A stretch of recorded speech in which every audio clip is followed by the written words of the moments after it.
खळखटाक आंदोलनांचा एक आक्रमक आणि डॅशिंग चेहरा। आंदोलन टोलनाक्यासाठीचं असू देत, मराठी भाषेसाठीचं असू देत, सामान्यांच्या प्रश्नासाठी रस्त्यावर उतरणारा, संघर्ष करून सत्तेला जाब विचारणारा एक राजकीय चेहरा। ठाणे आणि पालघर जिल्ह्यात मनसेची बांधणी करण्यात एक मोलाचा वाटा उचलणारे, मनसेच्या स्थापनेपासून अध्यक्ष राज ठाकरे यांचे खंदे समर्थक, त्यांचे विश्वासू सहकारी, ठाण्यात मनसेची ताकद अधोरेखित करण्यासाठी प्रयत्नांची मोठ बांधणारे मनसेचे ठाणे जिल्हाध्यक्ष अविनाश जाधव आज आहेत झी24 तासच्या जाहीर सभेचे प्रमुख वक्ते। स्वागत करूया अविनाशजींचं।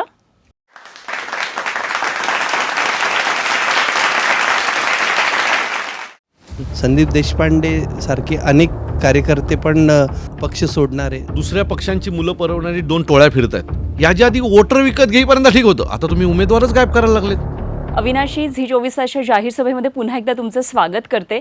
या निवडणुकीमध्ये मनसे नेमकी काय भूमिका घेऊन सगळ्यांसमोर जाणार आहे ते आपण सुरुवातीला सांगावं। वेळ देते 2 मिनिटांचा। मला असं वाटतं की ही निवडणूक मुंबईमधल्या आणि आजूबाजूच्या जी महत्त्वाची शहर आहेत तिथल्या मराठी माणसासाठी अतिशय महत्त्वाची निवडणूक आहे। सतत मराठी माणसावर होणारे हल्ले असतील किंवा तिथल्या लोकांना घरं देताना मराठी माणसाला घरं न देण्याचा विषय असेल, कारण एक महानगरपालिका त्या शहरातल्या विविध गोष्टींवर काम करत असते। तिथले रस्ते असतील, तिथे पाणी असतील, तिथली शहरातली लोकं असतील, लोकवस्ती असते, ह्या सगळ्यांवर काम करत असते। आणि ज्या वेळेला अशा लोकवस्तींमध्ये ज्यावेळेला बाहेरनं लोकं येतात आणि त्यांची मतदारसंघ उभे करत असतात त्यावेळेला त्या शहरातल्या लोकांवर अन्याय होत असतो। सो या अशा अनेक प्रश्न आहेत आणि या प्रश्नांना आम्हाला ह्या वेळेला महापालिकेत काम करायचं आहे। जर लोकांनी आम्हाला संधी दिली तर पुढच्या 5 वर्षांनी जी काही मी प्रश्न आता मांडले आहेत त्याच्यावर नक्की काम केलं जाईल आणि ठाणेकरांना एक चांगलं आयुष्य देण्याचा प्रयत्न आम्ही करू। आपली भूमिका लक्षात आली। आपल्या प्रश्नोत्तराच्या तासांकडे जाणार आहोत, कारण आमचे सगळे पत्रकार मंडळी, सहकारी, त्यांच्या मनात बरेच प्रश्न आहेत तुमच्यासाठी। प्रश्नांची सुरुवात माझ्या प्रश्नापासून करते। तर आजच्या जाहीर सभेमध्ये या प्रश्नाला ओलांडून आपण पुढे जाऊ शकत नाही। तात्कालिक परिस्थितीवरचा हा प्रश्न आहे। संतोष धुरेंनी मनसे सोडलं, संदीप देशपांडे नाराज आहेत असं कळतंय। खरं तर सगळं सकारात्मक घडतंय, 2 ठाकरे बंधू एकत्रित येत आहेत। मात्र हे सगळं सकारात्मक होत असताना अशा काहीतरी घटना घडतायत, त्यामुळे काही बिघडत जाईल का गणित? काय नेमकं वाटतंय? बिलकुल बिघडणार नाही। संदीप देशपांडेच्या बाबतीत बोलाल तर तो प्रामाणिक कार्यकर्ता आहे। संदीप आणि मी, आम्ही दोघांनी आमच्या करिअरची सुरुवात सोबतीने सुरू केली होती। आणि संतोष धुरीचा प्रश्न फार वेगळा आहे, त्याची जागा सुटली नाही, म्हणजे महानगरपालिकेच्या निवडणुकीला त्याचा वॉर्ड सुटला नाही म्हणून तो नाराज आहे। त्याला कोणी पक्षातनं बाहेर जा म्हणून सांगितलं म्हणून नाराज नाही आहे तो। अहो, संतोष धुरी हा असा एकमेव व्यक्ती आहे मनसेत ज्याच्याकडे मनसेचे 6 मोठे पद आहेत। एक गेला जागा घ्यायला दुसरा तयार असतो। आमच्याकडे संतोष धुरीची जागा घ्यायला लगेच दुसरा माणूस तयार आहे। त्यामुळे संतोष धुरी गेल्याचं दुःख आहे, कारण तो माझा एकदम जवळचा मित्र होता। परंतु तुम्ही जर जाताना ज्या पक्षाने तुम्हाला मोठं केलं, एक वेळ होती की त्या संतोष धुरीला नगरसेवक करायला यशवंत किल्लेदारची तिकीट कापली होती, पण तो यशवंत किल्लेदार गेला नाही। हो, कार्यकर्ता घडवणारी फॅक्टरी तुम्ही म्हणताय, पण मग फक्त नुसती ते कार्यकर्तेच घडवत राहायचे, त्याच्यातनं मराठी माणसाचं भलं होईल असं काही का? हे सगळे घडवलेले कार्यकर्ते मराठीचे आहेत। नाही, मराठी त्यांचं भलं राजसाहेबांनी खूप केलंय, पण ते मग बीजेपी मध्ये जातात, ते दुसऱ्या पक्षामध्ये जातात। महाराष्ट्रात दुसऱ्या पक्षांची मुलं परवणारी 2 टोळ्या फिरत आहेत। आता ते स्वतःची पोरं तयार करू शकत नाही, त्यांचा आमचा दोष आहे का? त्यांनी त्यांच्या मुलांना ट्रेनिंग करावं। आता त्यांच्याकडे नाही आहेत का पोरं बाळं, पण त्यांना सवय झाली दुसऱ्यांची पोरं खांद्यावर घेऊन फिरायची। संतोष धुरी म्हटले की 15 तारखेपर्यंत वाट बघा। संदीप देशपांडे सारखे अनेक कार्यकर्ते पण पक्ष सोडणारे, तर यात तथ्य वाटतंय का तुम्हाला? मला असं वाटतं की तो काय म्हणाला मला माहीत नाही, मी ऐकलंही नाही, पण संदीप देशपांडे कुठे जाणार नाही याची मला पूर्ण खात्री आहे। ठाणे पालिका बिनविरोध निवडीवर तुम्ही गंभीर आरोप केले होते। 5 कोटींची ऑफर आहे, आमिष आहे, राजकीय दबाव आहे, पण याचे पुरावे काय आणि पुढील कायदेशीर कारवाई कशी असणार आहे? आणि आपलीच लोक माघार घेत आहेत, तर त्यांना तुम्ही जबाबदार नाही धरणार का या सगळ्या? मी तुम्हाला सांगतो की ठाणे महानगरपालिकेत किंवा नवी कल्याण डोंबिवली महानगरपालिकेत जो बिनविरोधचा जो काही कल्चर आला आहे ना, तो खूप वाईट आहे देशासाठी। म्हणजे याच्या पुढची जी काही संकल्पना आहे ती अशी असेल की निवडणुकीच्या 6 महिने आधी आपलेच कार्यकर्ते दुसऱ्या पक्षात पाठवावेत, त्यांच्याकडनं त्यांच्या नेत्यांकडनं त्याच्यासाठी तिकीट मिळवावी आणि महानगरपालिका बिनविरोध करायला सुरू कराव्यात। घटनेने प्रत्येक माणसाला एक अधिकार दिला आहे, त्याने त्याचा नगरसेवक निवडावा, आमदार निवडावा, खासदार निवडावा. ती प्रक्रियाच जर तुम्ही बंद करणार असाल तर कसं चालेल ना. याच्या आधी वोटर विकत घेईपर्यंत ठीक होतं, आता तुम्ही उमेदवारच गायब करायला लागलेत. आता तुम्ही मला म्हणालात की तुमच्या लोकांचा दोष नाही. अहो, आमच्याकडनं तिकीट मिळालेली मुलं कोण आहेत? जी 15, 20, 25 हजार रुपये कुठेतरी काम करणारी मुलं आहेत ही सगळी. आणि यांना डायरेक्ट अचानक 5 कोटीची ऑफर आल्याच्या नंतर तो बसल्या जागीच त्याने घर घेतलं, गाडी घेतली, आईबाबांसाठी गावी घर बांधला, सगळं झालं त्याचं. त्याने तिथेच त्या पैशाचा बंटवारा केला जागेवर, ऑफर आल्या आल्या. पैसे मिळाले की नाही मला माहीत नाही, पण त्यांनी स्वप्न ती सगळी पाहिली. मनसे पक्ष हा फक्त आंदोलन करणारा पक्ष आहे, त्यांना प्रशासन चालवण्याचा अनुभव नाही आहे, अशी तुमच्यावरती नेहमी टीका होत असते एकदा मनसे देऊन बघा. पक्षावरती. तर ती ओळख पुसण्यासाठी नेमकं काय करणार? ती ओळख पुसण्यासाठी आमच्या हातात द्या, म्हणजे उत्तम काम करू. ही जी शेवटी आमच्याकडे मुलं असलेली सगळी मुलं आहेत, नाही तरुण मुलं आहेत, यांना प्रत्येकाला काहीतरी स्वतः करायची इच्छा आहे. एकदा ठाणे महानगरपालिका आमच्या हातात देऊन दाखवा, बघा मी कशी तिला सुंदर ठाणे महानगरपालिका करतो. का आमच्या गरजा फार कमी आहेत. माझ्या घरी 500 कोटी असावेत अशी माझी बिलकुल इच्छा नाही आहे. ज्यावेळेला दोन्ही ठाकरे बंधू एकत्र आले त्यावेळेला असा आरोप करण्यात आला की मराठीचा मुद्दा ज्यावेळेला निवडणुका येतात त्यावेळेला मराठीचा मुद्दा घेऊन प्रत्येक वेळेला सामोरं जातात आणि हा फक्त निवडणुकी जुमला आहे. तर ह्याच्याकडे तुम्ही कसं बघता? मला असं वाटतं की हे चुकीचं आहे की आम्ही फक्त पुरतं करतो. तुम्ही बाकी पुढचं जाऊ दे, 1 वर्षाचा आमचा सगळा इतिहास पहा. जिथे जिथे मराठी माणसावर अन्याय झाला आहे तिथे तिथे आम्ही उभं राहिलो. मीरा भाईंदरचा जो विषय आहे तो तुम्ही नीट पाहिलात तर तुम्हाला कळेल. तिथे एका लिमिटनंतर लोक कुठून आले हे आम्हालाही माहीत नाही, कारण ते आंदोलन मी केलं होतं. पण मग एवढे सगळे आंदोलनं करतात, एवढा तुम्हाला जनसमुदाय तुमच्या पाठीशी उभी आहे, मग मताच्या वेळेला काय होतं? का मतं मिळत नाही? कारण की तुम्ही पण आत्ता विधानसभेला लढला होतात, पण त्यावेळेला तुम्हाला मतच मिळाली कशी नाही मिळाली? मला 44,000 मतं आहेत. तुम्ही हरलात ना त्याच्यात. अहो हरलो, पण मी माझ्या विरोधात भारतीय जनता पक्ष, शिवसेना आणि राष्ट्रवादी हे 3 पक्ष होते. दुसऱ्या बाजूला शिवसेना, काँग्रेस आणि राष्ट्रवादी हे 3 पक्ष होते आणि मी एकटा लढत होतो. आणि तरी मला 44,000 मतं आहेत. आता या तिन्ही लोकांची मतं काढा, डिवाईड करा, मी जिंकीन. अविनाशजी, तुम्ही आत्ता मुद्दा मांडलात मीरा भाईंदरचा. तुम्हीच आंदोलन उभं केलं होतं. कुठून लोक आली होती तुम्हाला माहित नाही. काल मी ग्राउंड रिपोर्ट करायला गेली होती मीरा भाईंदरमध्ये. लोक मराठी बोलायला तयार नाही आहेत. हो, कारण आणि मुळात मला मराठी बाईट्स हवे होते, मला मराठी लोकांशी बोलायचं होतं. मी लिटरली मराठी माणसांना शोधत होते. मंदिरात गेले, मी शिवसेनेच्या शाखेवर गेले, मी मनसेची शाखा शोधली, मी तिथं गेले तर 2 मुलं तिथं बसलेली होती. तर म्हटलं प्लीज जरा तुम्ही माझ्याशी मराठीत 2 मिनटं बोलाल का, मला पब्लिक रिॲक्शन्स हवे. त्या कुठली शाखा होती मला माहीत नाही, पण त्याने मला बॅनर दाखवला की आमचा उमेदवार गुजराती आहे. तुम्ही स्टेशनला गांधी म्हणून आमचा एक उमेदवार आहे त्याच्याकडे गेला असाल. गांधी, राईट, बरोबर ना. हे बघा, आम्ही तो जो पट्टा आहे तो पूर्ण पट्टा हा गुजराती बहुल आहे, बरोबर आहे. आणि तो मुलगा जो आहे तो त्याने 4 दिवसापूर्वी आमच्याकडे प्रवेश केला, पण उरलेले आमचे सगळे उमेदवार हे मराठी आहेत. तुम्ही बरोबर 30 शाखा शोधलीत जी तुम्हाला हवी आहे, जी तुम्हाला हवी आहे. तो एकमेव गुजराती उमेदवार आहे, बाकी सगळे मराठी उमेदवार आहेत. तुम्ही तिथे पोहोचलात नाही. वाजल्यापासून ग्राउंड रिपोर्ट करत होते 2 वाजेपर्यंत. मी मंदिरांमध्ये जाऊन लोकांना म्हणायचे की प्लीज माझ्याशी मराठीत बोला, मला मराठी बाईट हवे होते. पण मराठी, आणि दोन महिला आल्या माझ्यासमोर, पण त्या बोलल्या नाहीत मराठीत. प्रॉब्लेम काय, तुम्ही ज्या भागात फिरत होतात तो पूर्ण, तुम्ही रेल्वे स्टेशनमधनं उतरल्याच्या नंतर आजूबाजूच्या परिसरात फिरलात, तिथे गावं खूप आहेत. तुम्ही उत्तण गावाला जायला पाहिजे होते. तिथे तुम्हाला आपल्याला आगरी कोळी लोकं मिळाली असती. तिथे बाजूला एक पेंडकरपाडा म्हणून ती गावं आहेत, जुनी गावं आहेत, जुनी वसाहत आहे. तुम्ही तिथे गेला असतात तर तुम्हाला मराठी माणसं मिळाली असती.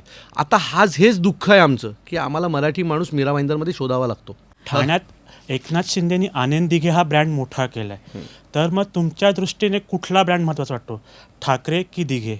नाही, माझ्यासाठी ठाकरेच ब्रँड मोठा आहे. परंतु आनंद दिघेंचं ठाण्यावर जे काही दिघे साहेबांनी ठाण्यासाठी केलं होतं ते खूप मोठं आहे. आता उदाहरण म्हणून दिघे साहेबांनी कधी ठाकरेंपेक्षा ते मोठे होते असं कधी म्हटलं आहे का? ज्या माणसाने स्वतःला ठाकरेंना दैवत मांडलं, तुम्ही ठाकरेंच्या बरोबरीला नेऊन त्यांना बसवायला लागलात, बाळासाहेबांच्या बरोबर. हे त्यांना तरी पटत असेल का हो? तुमच्या राजकारणासाठी तुम्ही काय काय करणार आहात? ते आनंद दिघे आहेत ना, एका झोपडीमध्ये राहायचे, त्यांचं मठ आता 5 स्टार केलं आहे. कुठले आनंद दिघे साहेब आम्हाला दाखवत आहे तुम्ही? जे आम्ही लहानपणी डोळ्याने ऐकले आणि पाहिलेत ते, की आता तुम्ही ग्लोबल एकनाथ कुटेवाले, काय कळतच नाही आम्हाला.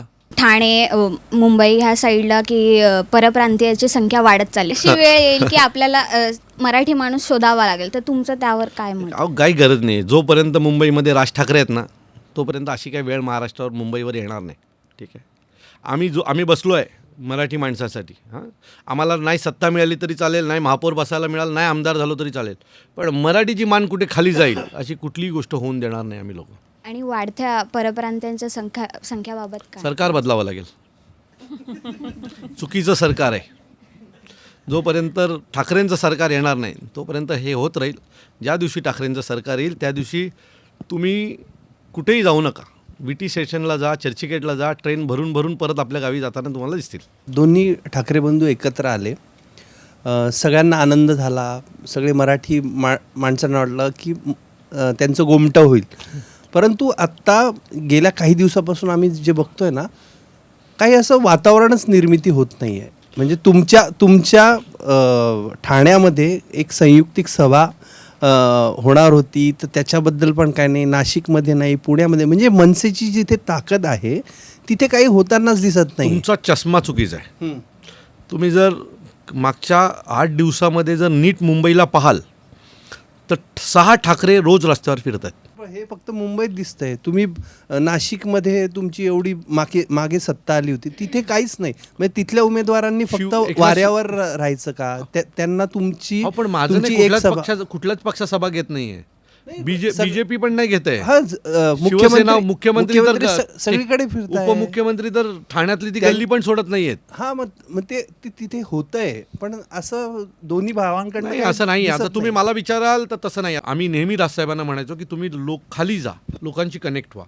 उद्धव साहेबांच्या बाबतीत पहिलं तेच होतं की भेटत नाही, आता भेटतायत तर तुम्ही सभा होत नाही म्हणताय. एवढी मराठी माणसांसाठी तुम्ही लढतायत, वेगवेगळ्या विषयांवरती आंदोलनं करतायत. घरात काय असतं तुमच्या ज्या वेळेला तुम्ही हे आंदोलनं करतात? तुम्हाला पोलीस शोधतात किंवा काहीतरी असेल ना, तर घरातनं तुम्हाला कसं ह्याच्याकडे सवय झाली आहे. सुरुवात कशी झाली? सुरुवातीला सवय नव्हती सुरुवातीला ना. तुम्हाला मी सांगतो, काहीतरी किस्सा असेल ना तुमचा. सुरुवातीला माझा किस्सा असा होता की मराठी पाट्यांचं एक खूप मोठं आंदोलन झालं होतं आणि त्यावेळेला माझं जस्ट लग्न झालं होतं आणि मला अरेस्ट झाली. मी, संदीप देशपांडे, आम्ही सगळेच मुंबईला अरेस्ट झालो आणि मी बायको सतत फोन करत होती, कुठे आहेस. मी म्हटलं का मी राजसाहेबांसोबत पुण्याला आलो आहे. हां, तर ती म्हणली मग मी आईकडे जाऊ. मी म्हटलं हां, तू आईकडे जा, मी तुझ्याशी उद्या बोलतो, आता मी साहेबांसोबत आहे. आणि ते पोलिसांनी नंतर माझा फोन काढून घेतला. आणि दुसऱ्या दिवशी सकाळी ती उठली, तिचे वडील उठले आणि तिने हिंदुस्तान स्टॅम्प ओपन केला आणि त्याच्या पेजवर मी होतो, पोलीस मला गाडीत भरताना. त्याच्यानंतर मग 2 दिवसांनी मी सुटून गेलो तर घरातलं वातावरण असं होतं, इकडे सासू रडती आहे, इकडे बायको रडती आहे, मध्ये सासरे बसलेत. गपचूप मार्ग काढत बेडरूममध्ये गेलो, आंघोळ केली, परत बाहेर आलो. मग तिच्या वडिलांनी मला विचारलं तुला काय करायचं आहे नक्की? मी म्हटलं मला हेच करायचं आहे. मग तिच्या वडिलांनी तिला सांगितलं की ठीक आहे, त्याला ते करायचं, 1 वर्ष संधी देऊन बघा. आणि मग मी त्या संधीचं सोनं केलं. रोज घरी पोलीस यायला लागले. अविनाशजी, वयाच्या 39व्या वर्षी तुमची बायपास झाली होती, तेव्हा राज ठाकरेंनी तुम्हाला काही हेल्थ टिप्स दिल्या असा एक किस्सा आहे, तर त्याबद्दल तुम्ही काय सांगाल? मला बायपास नव्हती करायला सांगितली, मला एन्जिओप्लास्टिक करायला सांगितलेली. पण साहेबांचं असं म्हणजे तो एक किस्सा आहे. आता मला माहीत नाही तुमचा एपिसोड किती वेळाचा आहे, पण मी स्वित्झर्लंडला होतो, आलो आणि दुसऱ्या दिवशी लगेच चिपळूणचा दौरा होता. मी आणि साहेब चिपळूणला गेलो.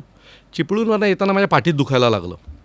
सो मी घरी आलो, 2 दिवस मसाज वगैरे केली पण काय होत नव्हतं. सो मी डॉक्टरकडे गेलो रात्री. ज्युपिटर परत दुखायला लागलं म्हणून ज्युपिटरला गेलो. ज्युपिटरला चेक केलं तर त्यांनी मला सांगितलं काही नाही आहे तुम्हाला. तर एन्जिओग्राफी केली माझी आणि त्यात मला ब्लॉकेज आले, 2 ब्लॉकेज होते. तर ते डॉक्टर काय बोलत होते एवढं मी ऐकत होतो हॉस्पिटल ऑपरेशन थिएटरमध्ये. आणि अचानक तो बोला की दोन ब्लॉकेज आहेत वगैरे असं ते मी ऐकत. मी त्याला म्हटलं डॉक्टर ब्लॉकेज असतील तर एन्जिओप्लास्टिक करून टाका. ते म्हटलं तुमच्या फॅमिलीशी बोलावं लागेल. म्हटलं काही गरज नाही आहे, तुम्ही एन्जिओप्लास्टिक करा, शरीर माझं आहे त्यामुळे मी सांगतो आहे, तुम्ही निर्णय घ्या. तर ते डॉक्टर बोले ओके. आणि 5 मिनिटांनी डॉक्टर तो बाहेर गेला. तो हातात मोबाईल घेऊन आला आणि ऑपरेशन थिएटरमध्ये मोबाईलवर अविनाश काय झालं, आणि तो आवाज होता राजसाहेबांचा. तर मी म्हटलं साहेब असं असं झालं आहे, तर मी एन्जिओप्लास्टिक कराल. तू कोण डॉक्टर आहेस? म्हटलं साहेब मी डॉक्टर नाही आहे. तर ते डॉक्टरांना म्हणाले तुम्ही निघा तिथून, तो काय करणार नाही तुम्हाला. आणि डॉक्टरच निघून गेले. आणि त्याच्यानंतर मग साहेब म्हणाले बघ तू महाराष्ट्रभर फिरतोस, हा काही कायमस्वरूपी पर्याय नाही आहे, तिकडे काय झालं तर मी काय करायचं, सो आपण बायपास करून घेऊया. मग एक 6 महिन्यापूर्वी मी राजसाहेबांकडे गेलो होतो, तर माझं पोट असं बाहेर आलं होतं. मला म्हणजे काय करून ठेवलं आहे स्वतःचं. मी म्हटलं होय साहेब, कधीपर्यंत बदल करशील? म्हटलं साहेब करतो साहेब. आणि मी परत मागच्या 4 महिन्यामध्ये माझं वजन 16 किलो वजन कमी केलं. जाहीर सभेच्या आजच्या या औपचारिक सेगमेंटकडून आता थोडंसं आपण आणखी अनौपचारिक सेगमेंटकडे जाऊया. एक लाईट हार्टेड सेगमेंट तुमच्यासाठी खास घेऊन येते माझी सहकारी ईशा.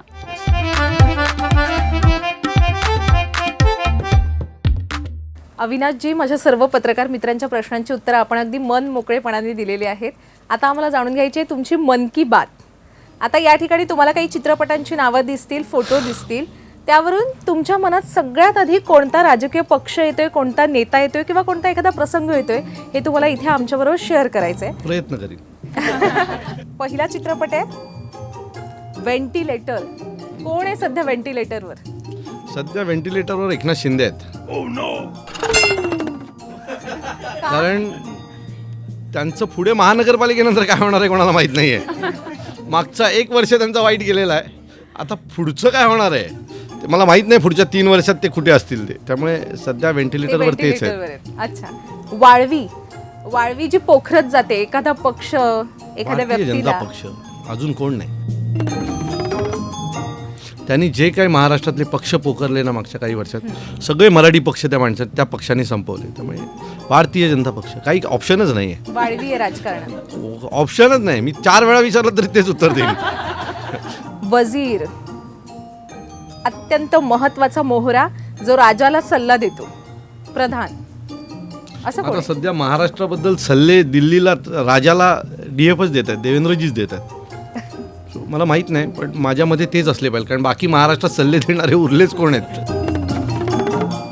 सोंगाड्या, जो ढोंगी सोंग करतो असा. तो नितेश राणे. का बरं? अरे भाई, त्यांच्या एवढे सोंग कोणी आणले का?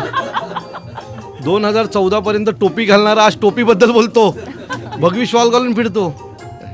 उत्तम सोंगाड्या आहे तो. 1 नंबर कोण आहे? 1 नंबर सध्या ज्याचा चेहरा दिसतो, राजसाहेब ठाकरे. देव माणूस. आता परत तुम्ही तेच बोलाल, माझ्यासाठी देव माणूस राज ठाकरे. त्याच्यामुळे आता तुम्ही म्हणाल की माझं खूप प्रेम आहे किंवा माझ्या पक्षाचा नेता आहे म्हणून, पण जो देव माणूस तुम्ही त्यालाच म्हणाल ना ज्याने तुम्हाला आयुष्य दिलं.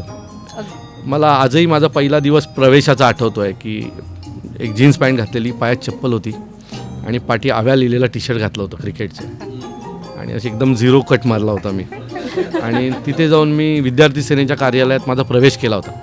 सो तिथून मी आज झीच्या स्टुडिओमध्ये मला बसेपर्यंत ह्याच देव माणसाने उभं केलं ना.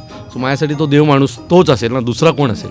दे धक्का. कोणाला आता सध्या धक्के आम्ही बसतात, देणार. कोण कोणाला धक्का देते? ठाकरे बंधू ह्या वेळेला भारतीय जनता पक्षाला मोठा धक्का देणार मुंबईमध्ये. ॲच पक्का प्रॉमिस आहे आमचं तुम्हाला.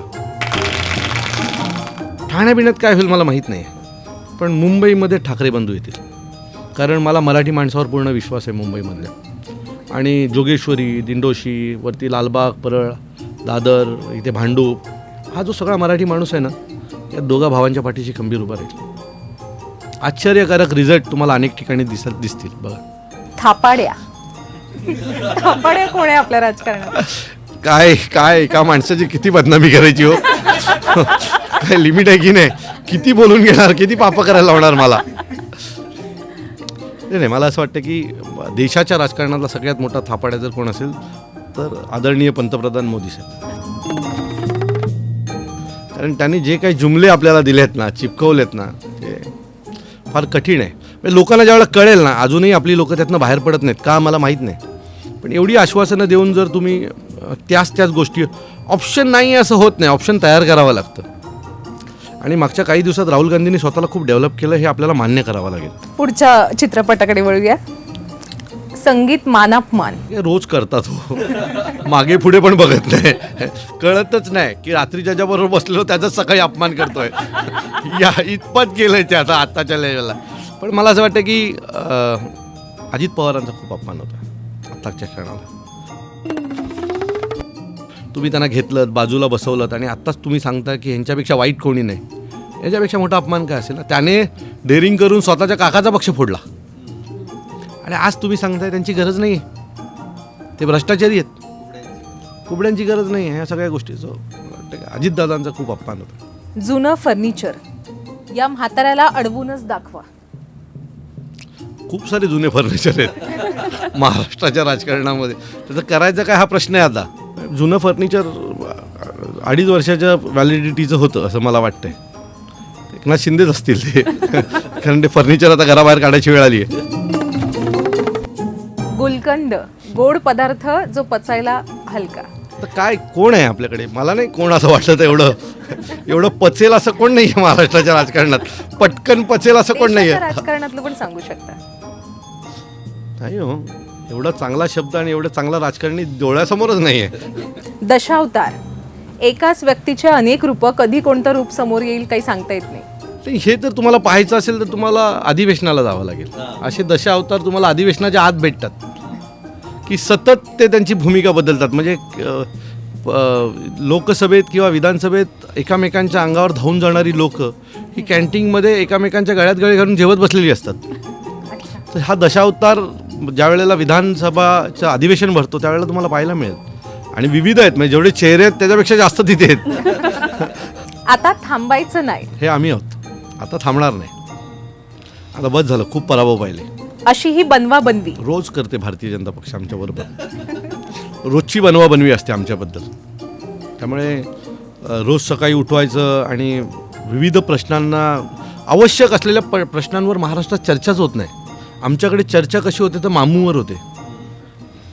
आमच्यावर महापौर मराठी होणार की नाही यावर चर्चा होते. मुंबईमध्ये विषयच नाही आहेत का? महाराष्ट्रात काही विषयच नाही आहेत का? शेतकरी रोज आत्महत्या करतो त्याच्यावर आम्ही बोलत नाही आहोत, पण मुंबईचा महापौर महामू होणार हे रोज सकाळी उठून एक माणूस येऊन आम्हाला सांगतो. हे काय चांगलं आहे का? मला वाटतं ही बनवाबनवी आहे आणि इलेक्शन होईपर्यंत हे सगळं असंच चालू राहणार. 1-2 राहिले, पण जवळपास सगळ्या चित्रपटांची उत्तरं आता आपण या ठिकाणी दिलेली आहेत. खूप खूप आभार अविनाशजी. कार्यक्रमाची पुढील सूत्र अनुपमा यांच्याकडे. अविनाशजी, झी24 तासच्या जाहीर सभेत आलात, सगळ्या आमच्या प्रश्नांची उत्तरं दिलीत, त्याबद्दल मनापासून आभार. पण विशेष मला सांगावंसं वाटतं, एक तर तुम्ही अभ्यासक्रमाच्या बाहेरचा पेपर चांगला सोडवला, त्यामुळे विशेष आभार. आज आपण आलात इथे, त्याबद्दल धन्यवाद. तुमचे पण धन्यवाद. तुमच्यामुळे निवडणुकीच्या या धावपळीत मला पण काहीतरी वेगळं करायला मिळालं अगदी हाच आमचा आणि वेगळ्या प्रश्नांची उत्तरं द्यायला मिळाली. नाही तर रोज तेच कसे काय झाले, कसे पळाले, कसा फॉर्म बाद झाला ऐकून 8-10 दिवस कंटाळलो होतो. अगदी. आणि आम्हाला पण तुमचं एक वेगळं रूप या निमित्तानं पाहायला मिळालं. खूप इन्फॉर्मल सगळ्या गप्पा झाल्या. मनापासून आभार. खूप खूप आभार तुमचे.